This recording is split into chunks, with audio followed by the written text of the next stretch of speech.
Shen Xiao Liu Yuni yana uchratganidan hayratda qoldi. U past ovozda bu xavfli joyda nima qilayotganini so'radi. Liu Yu xafa ohangda o'zini asir qilib olib kelishganini aytdi.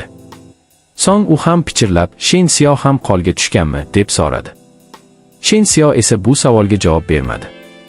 U darhol Liu Yudan suv zaxirasi saqlanayotgan joyni biladimi deb so'radi. Liu Yu ishonch bilan bosh irgab, yo'lni ko'rsata olishini aytdi. Shunda Shen Xiao kutilmagan bu hamkorlik ishini ancha osonlashtirganini tushundi. Shu payt bir chetda temir chelak shovqin bilan yerga tushdi. Bu ovoz qoriqchilarning e'tiborini boshqa tomonga burdi. Fursatdan foydalangan Liu Yu Shen Xiaoni kuzatuv kameralari yoq yashirin yo'lak orqali boshlab ketdi. Ular qorong'i yo'laklardan sekin yurib, maqsadga yaqinlashdi. Nishonga yetgach, Shen Xiao Liu Yuga yashirinib turishni buyurdi. U qaytib kelgunicha hech qayerga chiqmasligini tayinladi. Shen Xiao ulkan temir eshik qarshisida to'xtadi. U butun e'tiborini jamladi. Yorqin nur taratgan qo'lini eshikka tekkizishi bilan og'ir temir eshik minglab bo'laklarga parchalanib ketdi. Qattiq portlash ovozi ichkaridagi qoriqchini dahshatga soldi. U vahima bilan omborga kim bostirib kirganini baqirib so'radi. Ammo Shen Xiao unga javob berishga ham imkon bermadi. U bir zumda oldinga otilib, bitta aniq zarba bilan qoriqchini yo'q qildi. Natijada tizim yana 360 ta salbiy hissiyot ballini qo'lga kiritdi. Tashqarida kutayotgan Liu Yu esa tobora xavotirga tusha boshladi. Shen Xiaoning juda uzoq qolib ketgani uni bezovta qilardi. Birdan ombor ichida kuchli portlash yuz berdi. Qo'rqib ketgan Liu Yu o'zini himoya qilish uchun yerda yotgan katta gishtni oldi. Qalin tutun orasidan qoramtir bir odam asta-sekin chiqib kelayotganini ko'rdi. Uni bezorilardan biri deb o'ylab, bor kuchi bilan gishtni siltadi. Ammo zarba berishga sanoqli santimetr qolganda uning Shen Xiao ekanini tanib qoldi. Shen Xiao xotirjam ovozda operatsiya muvaffaqiyatli tugaganini aytdi. Endi bu yerdan tezroq ketish kerakligini ham qo'shib qo'ydi. Rejaning keyingi bosqichini boshlash uchun u signal pistoletini chiqardi. So'ng yorqin raketani tungi osmonga uchirdi. Liu Yu uning nega bunchalik xursand ekanini tushunmay hayrat bilan qarab turardi. Bu paytda yaqin atrofdagi bino tomida turgan Mukang durbini orqali osmonga otilgan yorqin signalni ko'rib qoldi. Mukang sherigining ishni bunchalik tez uddalaganidan biroz hayratlandi. U darhol oldindan tayyorlab qo'ygan, ichiga yonuvchi aralashma solingan butilkalar ortilgan aravani tortib chiqardi. So'ng birin-ketin Molotov kokteyllarini dushman bazasi tomon uloqtira boshladi. Oradan ko'p o'tmay, butun qarorgoh alangaga orandi. Pastda turgan qoriqchilardan biri vahima bilan odamlarga olovni zudlik bilan o'chirishni buyurdi. Ammo yana bir bezori osmonda uchayotgan buyumlar Molotov kokteyllari ekanini tushunib qoldi.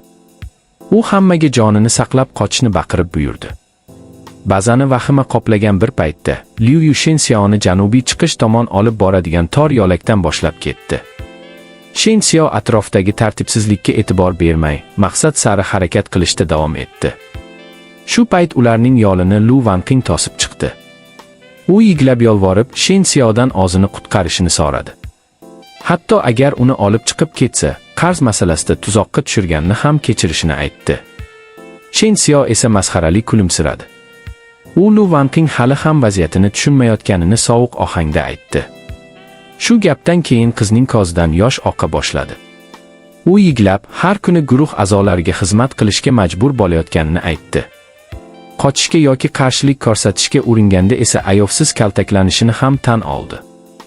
Endi boradigan joyi qolmaganini aytib, Shen Xiao uni olib ketsa, istagan narsasini qilishga tayyorligini qasam ichdi. Ammo Shen Xiao uning 60dagi barcha xiyonatlarni birma-bir eslatdi. U puli yo'qligi uchun doim uni kamsitganini aytdi. Bir vaqtning o'zida bir nechta erkak bilan uchrashganini ham yuziga soldi. Eng oxirida esa qurollangan bezorilarni o'z uyiga boshlab kelganini eslatdi. Ikkalasi bir-biriga tikilib turganida, Lu Wanqing bu gaplarni eshitib karaxt bo'lib qoldi. Shen Xiaoning xayoliga esa avvalgi hayotidagi dahshatli xiyonat keldi. U ichida, qilgan ishlaring uchun bir kun javob berishingni o'ylaganmiding, deb o'yladi. U Lu Wanqingning yolg'on ko'z yoshlariga zarracha ham ishonmadi. Shen Xiao uni qattiq itarib yubordi. Qiz yerga yiqildi. Shen Xiao sovuq ohangda uning aktyorlik mahorati juda yomonligini aytdi. Shundan so'ng u Liu Yuga ketish vaqti kelganini ishora qildi. Ikkalasi ortiga qaramay ketib qolishdi. Yerda qolgan Lu Wanqing esa ortidan qichqirib, Shen Xiaoni yuraksiz maxluq deb haqorat qildi. U yana baqirib, agar olib ketsa, hech kim tinch yashay olmasligini aytdi. Shu zahoti tizim uning cheksiz nafratini qayd etdi. Natijada Shen Xiao yana 999 ta salbiy hissiyot ballini qo'lga kiritdi. Bu orada Dahay guruhi boshlig'i yonayotgan ombordan zo'rga chiqib keldi. U vahima ichida eng qimmat suv zaxirasi haqida baqirardi. Qalin tutun orasidan qurollangan odamlari bilan tashqariga chiqqach, ombori butunlay kulga aylanganini ko'rib karaxt bo'lib qoldi. Ko'p o'tmay, uning qayg'usi cheksiz gazabga aylandi. Chunki ombor devorida Shen Xiao qoldirib ketgan masxarali yozuvni ko'rib qoldi. Jahlidan qichqirib, buni kim qilganini so'radi. Shu payt yerda yotgan Lu Wanqing bundan foydalanishga qaror qildi. U yolg'on gapirib, hamma ishni Shen Xiao qilganini aytdi. Go'yoki uni to'xtatishga uringani uchun o'zi ham yaralanganini da'vo qildi. Shu bilan ham cheklanmay, Shen Xiao guruh boshlig'ini hech narsaga yaramaydigan axlat deb haqorat qilganini ham to'qib chiqardi. U yana boshliqni quchoqlab, oxirgi yolg'onini aytdi. Go'yoki Shen Xiao butun Dahay guruhini bittalab qirib tashlashga qasam ichgan emish. Bu gaplarni eshitgan boshliqning ko'zini gazab butunlay qopladi. U darhol odamlari tomon o'girilib, janubiy darvoza tomon yurishni buyurdi. Shen Xiaoni topib, o'sha yerning o'zida oldirishni buyurdi. Bu paytda Shen Xiao va Liu Yu xavfsiz joydan yonayotgan bazani kuzatib turishardi. Yaqinda turgan bir nechta neft bochkalariga qaragan Liu Yu ular juda katta vayronagarchilik qilganini aytdi. Shen Xiao esa bunga kulimsirab rozi bo'ldi. Pastda esa Dahay guruhi boshlig'i qolgan bezorlari bilan chiqish darvozasi tomon yaqinlashib kelardi. Shen Xiao qo'lida yonib turgan mashalani ushlab turardi. U kinoyali tabassum bilan boshliqni qarshi olib, "Voy, juda tez yetib kelibsiz-ku", dedi masxara ohangida. Bu gapni eshitgan guruh boshlig'i gazabdan quturib ketdi. U darhol odamlarga Shen Xiaoni tutib, o'sha yerning o'zida oldirishni buyurdi. Ammo Shen Xiao ular bilan jang qilishni tanlamadi. U qo'lidagi yonib turgan mashalani yerda yotgan neft bochkalariga uloqtirdi. Bir lahzada ulkan olov halqasi ko'tarildi. Butun bezorlar to'dasi olov qurshovida qolib ketdi. Yuzi qizarib ketgan guruh boshlig'i Shen Xiaoni albatta oldirishga qasam ichdi. Shu zahoti tizim undan tarqalgan cheksiz nafratni yigib, yana 999 ta salbiy hissiyot ballini qo'lga kiritdi. Shen Xiao ichida unga shunday yaxshi salbiy hissiyot manbai bo'lgani uchun minnatdorlik bildirdi. Oradan biroz vaqt o'tib, ular yana xavfsiz bunkerga qaytishdi. Shen Xiao, Mu Kang va Liu Yu uchalasi muvaffaqiyatli galabani nishonlash uchun dabdabali hotpot dasturxoni atrofida yigilishdi. Stol yangi uzilgan sabzavotlar va eng sifatli go'shtlar bilan to'la edi. Mu Kang muzdek sharbatdan bir hoplab, Shen Xiaoning rejasini maqtadi. U operatsiya mukammal bajarilganini aytdi. Liu Yu esa ovqatni likoplarga suzib berardi.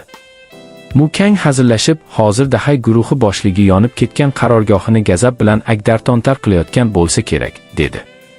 Liu Yu Shen Xiaoga chin dildan minnatdorligini bildirdi. Agar u qutqarmaganida, o'sha alangali jahannamda halok bo'lishini aytdi. Shen Xiao iliq tabassum bilan uning minnatdorchiligini rad etdi. Axir ular bir paytlar maktabdosh bo'lishganini eslatdi.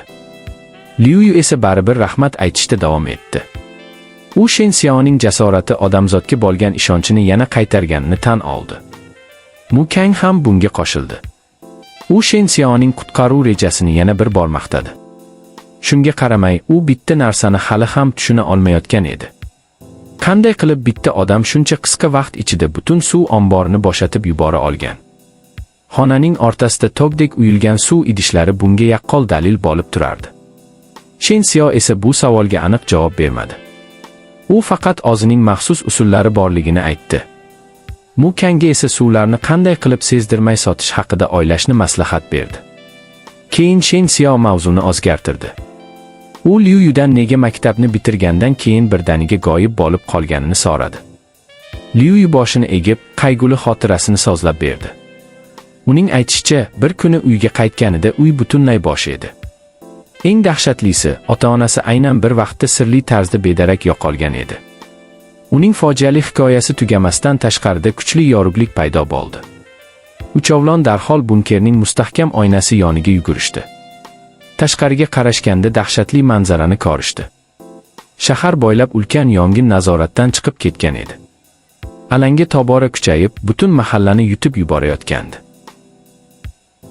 Hop jigarlarim, sizlarga kattakon rahmat. Men 550 ta obunachi so'ragandim, sizlar 700 ta qivordilar. Video kechikkani uchun ham uzr, lekin men ham bosh emasman, kunduzi ishlab kechasi videolarni tarjima qilyapman, tushunasizlar degan. Umiddaman va Telegram kanalim ekranda ham nomi chiqib turibdi va nomini komment va opsaniyada ham yozib qoldiraman. Iltimos, qo'shilib qo'yinglar, juda qiziq voqealar Telegram kanalda chiqadi.